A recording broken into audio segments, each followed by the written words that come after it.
성도 여러분, 한 주간 평안하셨습니까? 네, 우리 옆에 분들과 사랑과 축복 인사를 좀 나눌까요?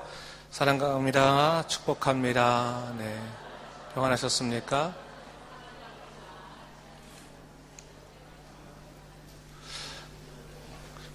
오늘은 창세기 강의 22번째 시간입니다.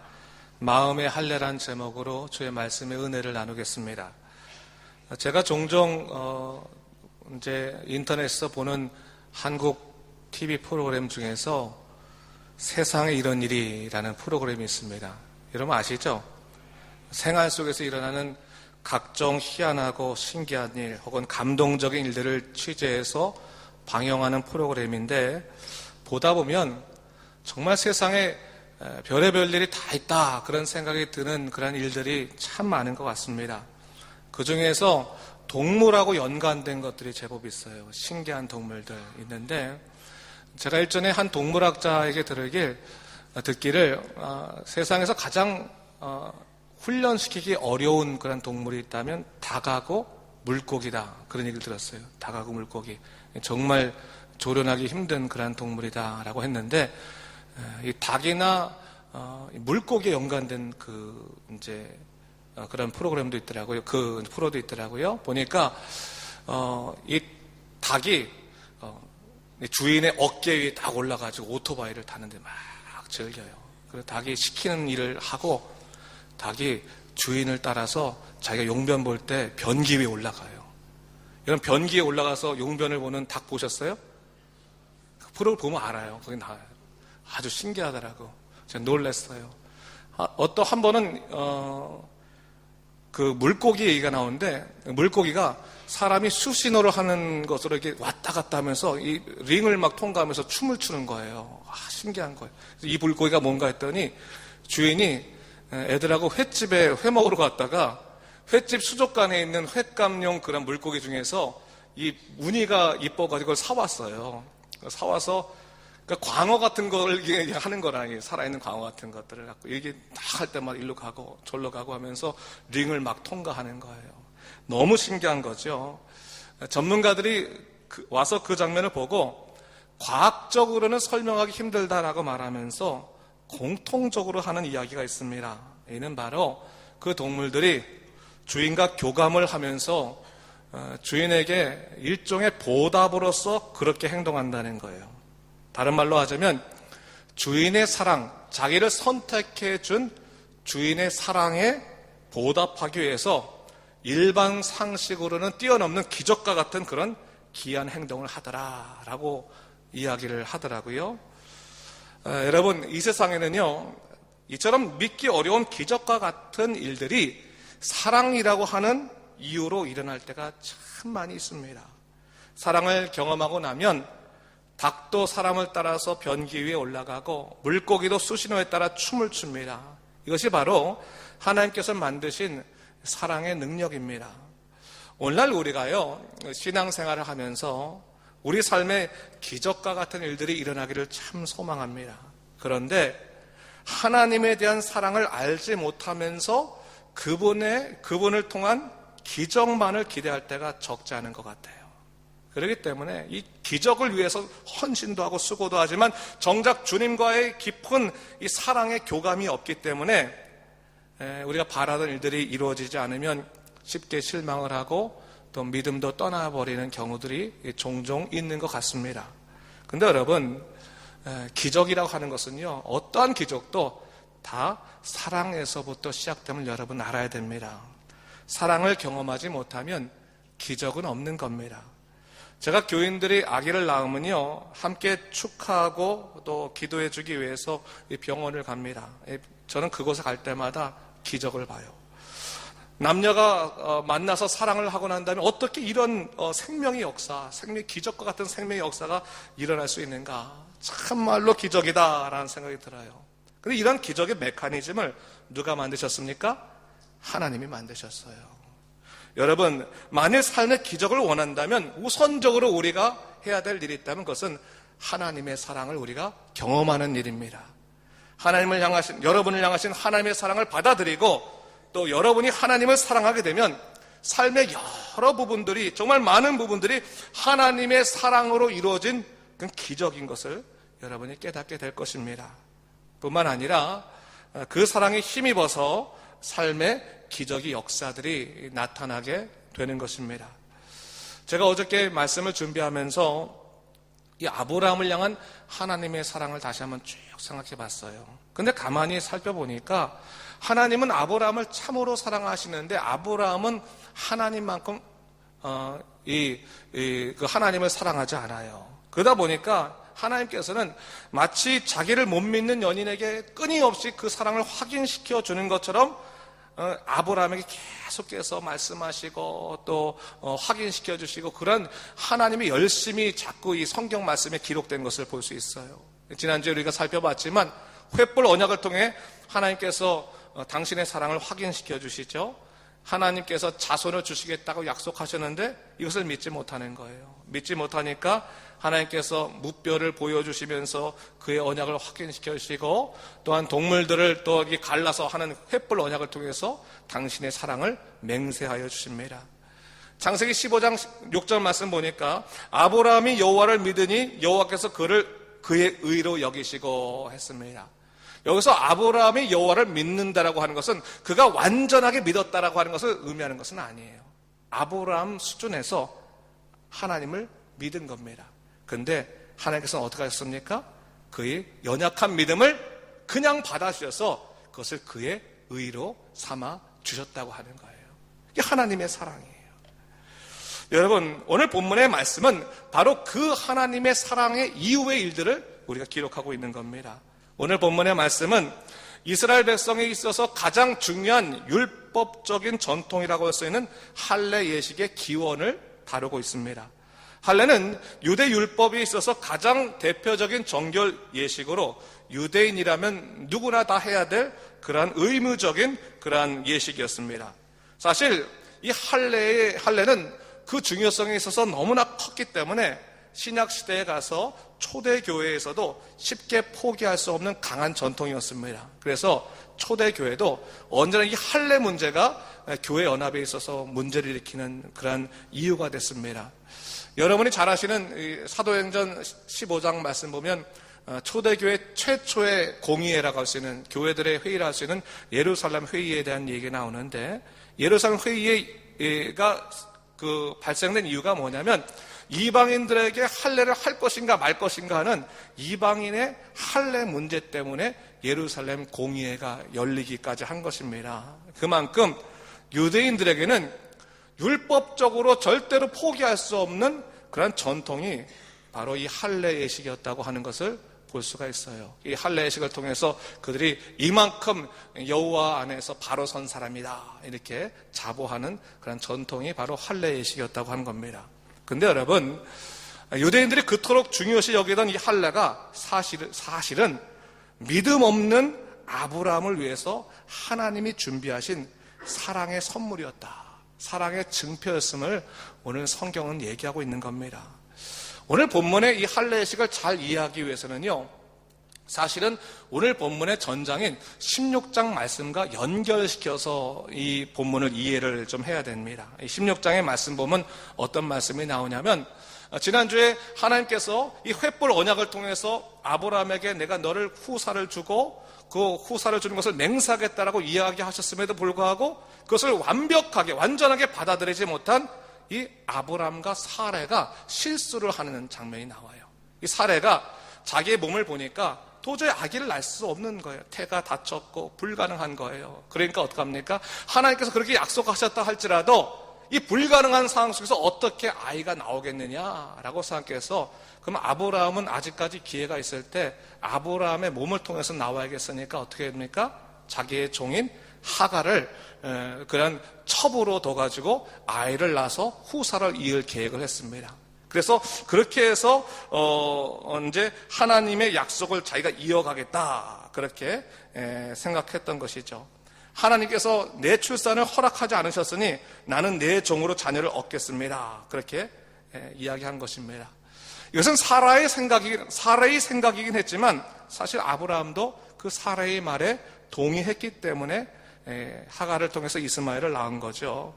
근데 여러분 아마 아브라함은 이랬을 것 같아요. 하나님, 저는 하나님을 믿지만 내 아내가 하나님 믿지 못해요. 어쩔 수가 없어요. 그냥 이해하세요. 이렇게 말했을지도 모릅니다. 근데 여러분 그것은 뭐예요? 핑계죠, 핑계. 여러분 우리 믿음이 하나님 앞에서 정결하고 순수하기 위해서는 우선적으로는 우리의 이 신앙의 앞에 있는 모든 핑계거리를 우리가 처리할 수 있어야 되는 거예요. 우리가 신앙에 몰입하지 못하는 이유들 중에 이 핑계 아닌 것이 뭐가 있겠습니까? 너무나 많은 핑계들이 우리가 하나님의 사랑에 몰입되는데 하나님만을 사랑하는 데 있어서 우리를 방해하는 것을 볼 수 있습니다. 그럼에도 불구하고 죄의식이 들지 않는 이유가 뭐겠습니까? 이것이 다 그럴 만한 이유가 있어요. 하나님 이해하셔야 돼요. 그럴 만한 이유가 있습니다라고 책임을 내가 아닌 바깥으로 돌리기 때문이 아니겠습니까?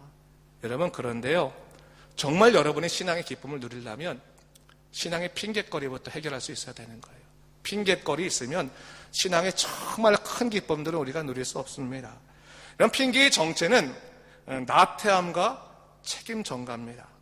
아브라함은 하나님과의 약속을 굳건히 지켜야 할 책임이 있었지만 그 책임을 지키는 데 있어서 나태했습니다.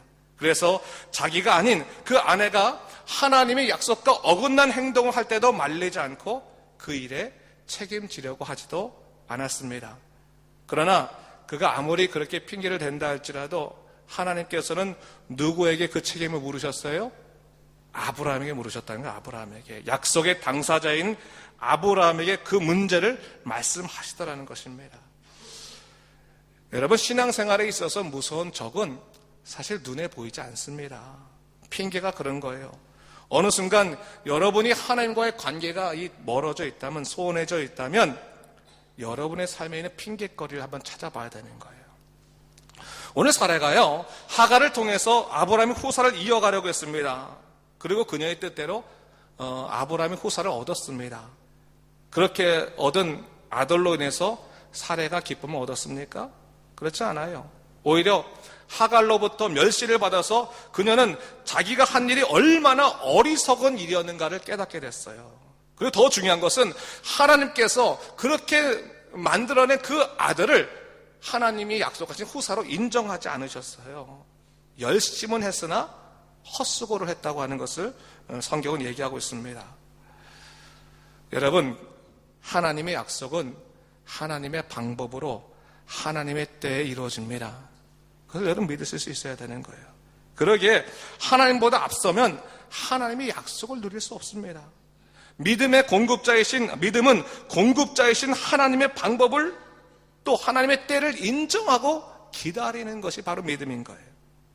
사례는 하나님의 때를 기다리지 못하고 하나님보다 앞서갔기 때문에 하나님의 뜻을 가렸을 뿐 아니라 이것으로 더욱더 자기를 괴롭게 한 것이었습니다. 바로 오늘 본문의 말씀은 그런 의미에서 하나님께서 사람의 연약함을 아시고 아브라함에게 친히 증표를 내오신 중요한 장면을 기록하고 있습니다. 자, 오늘 본문 1절을 보니까요, 아브라함이 하나님 만났는데 이 몇 세라고 기록하고 있어요? 99세 때 하나님이 나타나셨다라고 말하고 있는데, 여러분 이삭을 아브라함이 몇 세 때 낳았죠? 100살 때 낳았으니까 아주 하나님께서 약속을 현실로 보여주기 바로 직전에 있었던 일인 것을 우리가 알 수 있죠. 오늘 본문의 4절과 5절 말씀은 이렇게 나와 있습니다. 제가 한번 읽어보겠습니다. 보세요. 보라, 내 언약이 너와 함께 있으니 너는 여러 민족의 아버지가 될지라. 이제 후로는 네 이름을 아브라함이라 하지 아니하고 아브라함이라 하리니 이는 내가 너를 여러 민족의 아버지가 되게 함이니라 했어요. 아브라함의 이름의 뜻은 큰아버지라는 뜻을 갖고 있어요. 아브라함은 큰아버지. 근데 여기다가 복수형인 함이라고 하는 말을 딱 아브라함의 함 이렇게 집어넣으면 이거는 여러 민족의 아버지, 열국의 아버지, 열방의 아버지 이런 뜻으로 바뀌는 겁니다. 그러니까 하나님께서 아브라함의 지경을 넓혀주신다는 말이죠. 그렇죠? 너는 요런 아버지였는데 내가 너희 지경을 넓혀주겠다라고 먼저 하나님의 이름을 바꾸라고 말씀해 주신 것입니다. 그리고 나서 하나님께서 명령하신 것이 뭐냐면 이 할례 예식입니다. 할례 예식.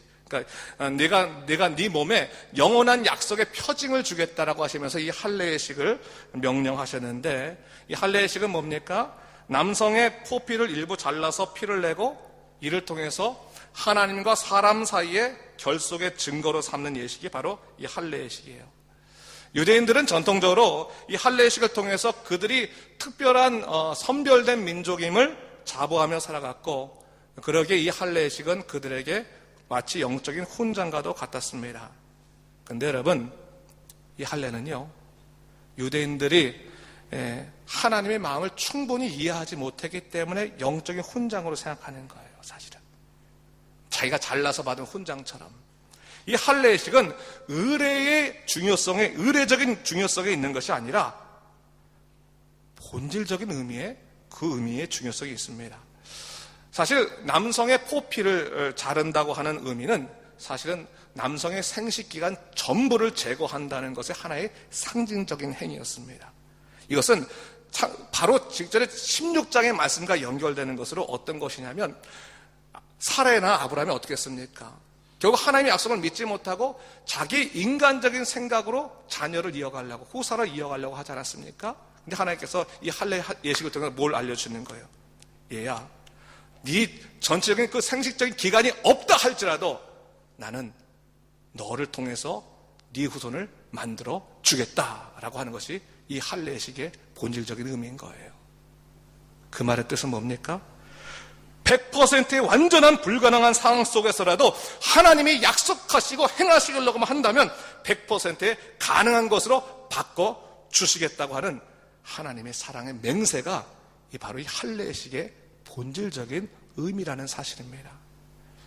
여러분, 하나님께서 여러분에게 약속하신다면 100%의 불가능한 일이 가능하게 될 줄을 믿으십니까? 그게 할례의 의미예요. 그렇다면 우리도 할례를 해야죠. 어디에 해야 됩니까? 우리 마음에 해야 되는 것입니다. 유대인들에게 육신에 있는 것은 눈에 보이는 표식일 뿐이었습니다. 그것을 훈장으로 여기니까 그들에게 독이 돼버리고 마른 것입니다. 모세도 신명기 10장 16절 말씀에서 이스라엘 백성 향해 말하기를, 그러므로 너희는 마음의 할례를 행하고 다시는 목을 곧게 하지 말라라고 했어요. 사도 바울도 로마서 2장 28절에서 29절 말씀에 무릇 표면적 유대인이 아니요 표면적 육신의 할례가 아니라 오직 이면적 유대인이며 할례는 마음에 할지니 영에 있고 율법 조문에 있지 아니한 것이라. 그 칭찬이 사람에게서가 아니라 다만 하나님에게서니라, 이렇게 말했어요. 진정한 할례는 몸의 할례가 아니라 어디에 있다는 거예요? 마음의 할례에 있다. 성경이 얘기하고 있어요. 마음의 할례를 한다는 게 무슨 의미입니까? 네가 부족한데 내가 너를 사랑한다는 것을 네가 인정하고 받아들이라 라고 하는 게 마음의 할례예요. 다른 데 있지 않아요. 예수님께서 자기를 부인하라고 말씀하셨지만 자기를 학대하라고 말씀하지는 않으셨죠. 어떤 사회심리학자가 말하길 요즘 사회는 자기 학대의 사회다, 자기 학대의 시대다, 그게 말하는 거예요. 자기를 못 괴롭혀서 난리가 난 사람들의 시대다라고 얘기하는 거예요. 충분히 만족할 만한 일이 있음에도 불구하고 만족하지 못해요. 충분히 감사할 만한 일이 있는데도 감사하지 못해요. 끊임없이 자기에게 있는 불행한 일들을 자기 운명으로 여기고 자꾸 자기를 괴롭히는 시대가 바로 오늘날의 시대다 얘기를 했어요. 근데 여러분, 이기적인 자아를 여러분이 사랑하지 않는다 할지라도 하나님께서 생명을 내어주시면서 피값으로 사신 여러분의 인생을 여러분 귀히 여기시기 바랍니다. 그게 필요해요. 그리고 하나님께서 여러분을 사랑하시기 때문에 여러분을 어떠한 상황에도 버리지 아니하실 것을 여러분 믿으시기 바랍니다. 그게 필요한 거예요. 이사야서 43장 1절 말씀에 말씀하시기를, 야곱아 너를 창조하신 여호와께서 지금 말씀하시느니라. 이스라엘아 너를 지으신 이가 말씀하시느니라. 너는 두려워하지 말라. 내가 너를 구속하였고 내가 너를 지명하여 불렀나니 너는 내 것이라 라고 말씀하셨어요. 하나님이 여러분을 지명하여 부르셔서 너는 내 것이라고 말씀하시면서 뭐라고 말씀하십니까? 내가 너를 구원하였으니까 너는 두려워하지 말라 말씀하신 거예요. 하나님께서 구원하신 것을 믿는 자마다 두려움을 이겨낼 수 있습니다. 그럼 그것을 알아야 되는 거예요. 여러분, 우리가 구원받은 믿음의 사람으로 살아갈 때 두려울 만한 일이 없습니까? 물론 두려워할 만한 일이 있어요. 그렇죠? 절망할 일 없습니까? 절망할 일이 있어요. 여러분, 고통스러운 일 없습니까? 고통스러운 일 있어요. 근데 오늘 뭘 말씀하시는 거예요? 네가 하나님의 사랑을 받아들임으로 두려워하지 말라. 네가 의지적으로 더 이상 두려움에 빠지지 말라라고 말씀하시는 거예요. 여러분, 두려워하지 마십시오. 아멘 한번 크게 해보세요. 여러분, 두려워하지 마십시오. 아무리 어른이 있더라도 두려워하지 마십시오. 여러분이 하나님이 나를 사랑하시는데 내가 하나님께서 선택하셔서 나로 하여금 내 마음속에 당신의 흔적을 부어주셨는데 내가 두려워할 수 없다라고 결단하고 두려워하지 않겠습니다라고 선포할 때마다 하나님의 놀라운 역사는 일어나는 것입니다. 그걸 생각하라는 거예요. 마음의 할례라고 하는 것은.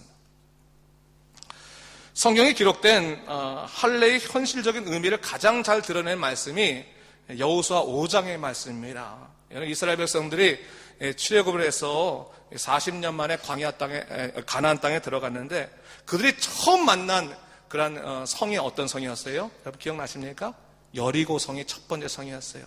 당시 여리고 성은 금속 무기를 갖고 있었던 아주 강대국이었어요. 강대한 성이었습니다. 그렇기 때문에 이스라엘 백성들과 게임이 되지 않는 거예요. 다윗과 골리앗 전투처럼 전쟁하면 이 게임이 안 된다고 생각하는 그러한 모습이 있는 거예요. 그런데 하나님께서 첫 번째 이 여리고성 만나기 전에 하나님께서 이 이스라엘 백성들을 요단강을 건너시는데 이 요단강 건널 때는 얼마나 놀랍습니까? 하나님께서요 정말 홍해의 기적처럼 그 율법 이제 법궤를 탁 안고 제사장들이 발을 담그자마자 홍해처럼 문이 갈라져서 그래서 건너갔어요. 정말 놀라운 역사죠. 하나님께서 정말 이 물을 말리신 놀라운 역사가 있는 거죠. 근데 딱 건너가고 난 다음에 어떻게 됐습니까? 물이 정상으로 쫙 돌아왔어. 돌아오니까 그 뒤에 물은 뭐예요? 범람한 요단강. 아주 철렁철렁한 거예요. 하나님의 기적을 경험하긴 했지만 뒤는 뭐가 있는 거예요? 아주 무서운 이 물이 존재해요. 그 앞에는 누가 있어요? 가장 강대한 성이라고 할 수 있는 여리고 성이 앞에 두고 있어요. 근데 하나님께서 거기서 뭘 명령하시는 거예요? 야, 이제 넌 할례를 하라. 할례의 식을 명령했어. 너무 황당한 명령일 수 있잖아요. 하나님이 지금까지 이끌어 오신 것은 내가 알겠는데 내 앞에는 여리고성이 있고요. 내 뒤에는 요단강, 범람한 요단강이 있는데 어떻게 내가 앞으로 가지도 못하고 뒤로 가지도 못하는 이 상황 속에서 여기서 할례를 하게끔 하십니까? 얼마나 두려울 수밖에 없습니까? 근데 하나님께서 왜 할례를 하게 하신 것입니까? 너희를 살리는 것은 너희 자신이 아니라 누구라는 거예요? 나라는 것을 알려주시기 위해서요. 나라는 거다.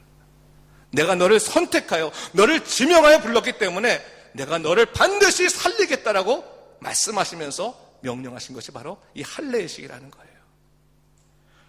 길갈에서 그들이 할례를 할 때 아마 많은 불평이 있었을 겁니다. 많은 불안이 있고 두려움이 있었을 것입니다. 사람들 간에 갈등과 불화가 있었을 것도 뻔합니다. 그럼에도 불구하고 그들은 할례를 할 수밖에 없었습니다. 왜요? 하나님이 명령하셨기 때문입니다. 그리고 하나님의 백성으로 그들이 바로 서기 위해서 할례를 할 수밖에 없었습니다. 사실 길갈에서의 할례는 이스라엘 백성들이 일반적으로 하는 할례하고는 다른 거죠. 어렸을 때 하는 할례하고는 다 큰 성인들에게 할례식을 한다는 것은 그래서 부싯돌을 갈아서 그 할례를 한다고 하는 것은 큰 상처를 남겨주는 거죠. 얼마나 아팠겠습니까? 어떤 사람은 아마 할례식을 하면서 울부짖었을 겁니다. 고통스러워하고 어떤 사람은 끊임없이 하나님께 또 묻고 물었을 겁니다. 하나님, 왜 하필이면 왜 이 자리에서 해야 되는 것입니까? 왜입니까? 왜입니까? 왜입니까? 그렇게 물으셨을 겁니다. 그리고 그들이 그런 자기 깨어짐을 경험하고 나서 그들의 입에서 나온 마지막 고백이 뭐였을까요? 하나님, 더 이상 저는 이 인생을 주장하지 않겠습니다. 하나님께서 나를 인도하소서 고백했을 거라는 거예요. 할례는 하나님께서 우리를 깨뜨리신 다음에 당신의 사람으로 다시 세우신 영적인 회복의 길이었다는 것을 오늘 성경은 우리에게 이야기하고 있습니다. 여러분의 마음속에는 누가 계십니까? 예수 그리스도라는 십자가의 흔적이 있지 않습니까? 그렇다면 여러분 두려워하셔야 되겠습니까? 아무리 두려워한 일이 있다 할지라도 하나님을 의지하십시오, 여러분. 하나님께서 여러분과 함께 해주실 것입니다. 중요한 것은 그 두려움 가운데서도 하나님이 여러분을 택하시고 이끄시는 믿음의 놀라운 역사가 있기 때문에 그 십자가의 사랑을 절대로 잊지 마시기 바랍니다. 하나님이 여러분을 통해서 분명히 당신의 살아계심을 증거해 주실 것입니다. 이 믿음으로 살아간 여러분 되시기를 주님의 이름으로 축원합니다.